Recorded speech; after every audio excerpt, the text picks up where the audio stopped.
সালামুন আলাইকুম সম্মানিত ভিউয়ার্স। আজ আমি আপনাদের জন্য আল কুরআন থেকে কিছু গুরুত্বপূর্ণ বিষয় তুলে ধরেছি। এগুলো আমার ব্যক্তিগত গবেষণার ফলাফল, তাই ভুল হওয়া স্বাভাবিক। আমি একজন সাধারণ শিক্ষার্থী মাত্র। যদি কোথাও ভুল পান, দয়া করে আল কুরআনের প্রমাণ দিয়ে সংশোধন করুন, আমি তা সানন্দে গ্রহণ করব। আমি স্পষ্ট করে বলতে চাই, আমি কোনো মায়হাব বিরোধী নই। আমার একমাত্র উদ্দেশ্য হল আল কুরআনে যা আছে সেটি আপনাদের সামনে সঠিকভাবে তুলে ধরা। আপনাদের কর্তব্য হবে কুরআনের সাথে মিলিয়ে দেখুন। যদি সঠিক মনে হয় তাহলে অন্যদের কাছেও পৌঁছে দিন।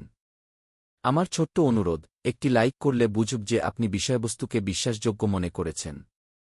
উপরে একটি আইকন দেখতে পাবেন, সেখানে ক্লিক করলে আরও অনেক ভিডিও পাবেন। ইআইকিউ চ্যানেলে নিয়মিত নতুন ভিডিও আপলোড হবে, চোখ রাখুন। ভয়েসের উপরে উপদেশ কন্টেন্টগুলা পড়ুন ও হৃদয়ে গেঁথে রাখুন।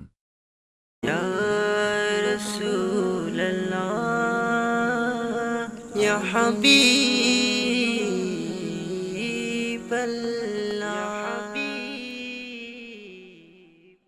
সূরা আল মুরসালাত আয়াত ৫০। আওয়াবেক আয়াত ৭৭৫০ ফাবিয়াই হাদিছিম বাদাহু ইউমিনুনা। সুতরাং উহার পর, কুরআনের পর আর কোন হাদিসের প্রতি তারা ঈমান বিশ্বাস করবে। বাংলা অনুবাদ। সুতরাং উহার পর, কুরআনের পর আর কোন হাদিসের প্রতি তারা ঈমান বিশ্বাস করবে। সূরা আল মুরসালাত আয়াত ৫০। এক সার মরম।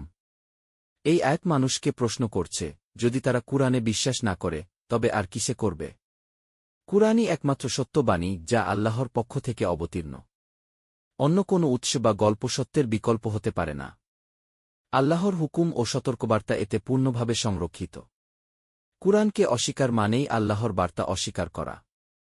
এখানে কি হাদিস, অর্থ, বাণী কি বা গি বক্তব্য মানুষের নয়, বরং যে কোনো কথার প্রতীক। এই আয়াত কুরআনকেই চূড়ান্ত সত্য হিসেবে উপস্থাপন করছে। মানুষকে আহ্বান করা হচ্ছে চিন্তা ও বিশ্বাসের জন্য কেবল কুরআনের দিকে ফেরার। ২ সারাংশ। আল্লাহ মানুষকে জিজ্ঞাসা করছেন, কুরআনের পর আর কোনো বাণীতে তারা বিশ্বাস করবে? এর মাধ্যমে বোঝানো হয়েছে, কুরআনের বাইরে কোনো কথাই বিশ্বাসযোগ্য নয়। এটি চূড়ান্ত হিদায়াত ও সত্যের মানদণ্ড। সব মুমিনদের জন্য কুরআনই সর্বশেষ প্রমাণ। সত্যকে গ্রহণ করা মানে কুরআনকে মেনে চলা। অন্য মত, বর্ণনা বা কাহিনী কুরআনের বিকল্প নয়। এই আয়াত মানুষের অবিশ্বাস ও গাফেলতাকে প্রশ্নবিদ্ধ করছে। এতে রয়েছে তীব্র যুক্তি ও হৃদয় জাগানো সতর্কবার্তা।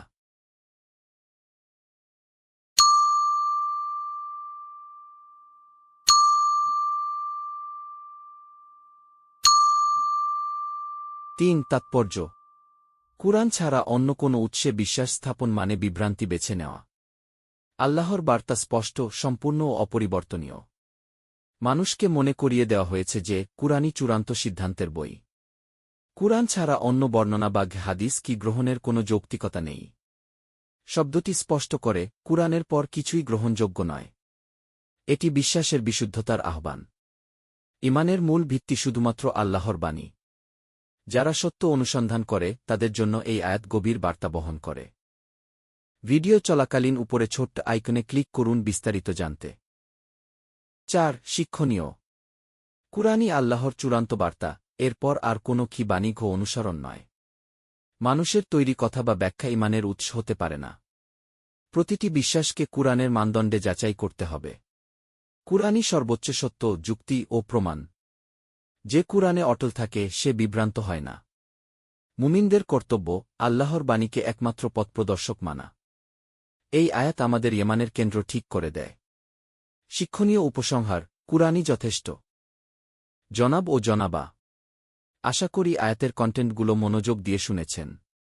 হয়তো আপনার মনে কিছু প্রশ্ন জাগতে পারে, এই আয়াতের বিষয়বস্তু কতটা সঠিক, কতটা গভীর। যদি মনে দ্বিধা বা সংশয় থাকে, তাহলে অবশ্যই একজন আলিমের স্মরণাপন্ন হন, যিনি কুরআন সম্পর্কে সুস্পষ্ট জ্ঞান রাখেন।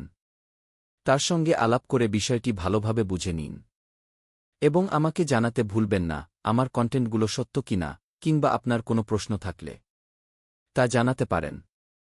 দীর্ঘক্ষণ অপেক্ষা করে এই ভিডিওটি দেখার জন্য আপনাকে আন্তরিক ধন্যবাদ। আবার দেখা হবে ইনশাআল্লাহ। ইউটিউবে চোখ রাখুন কি কুরআন থেকে ইসলাম অনুসন্ধান চ্যানেলে।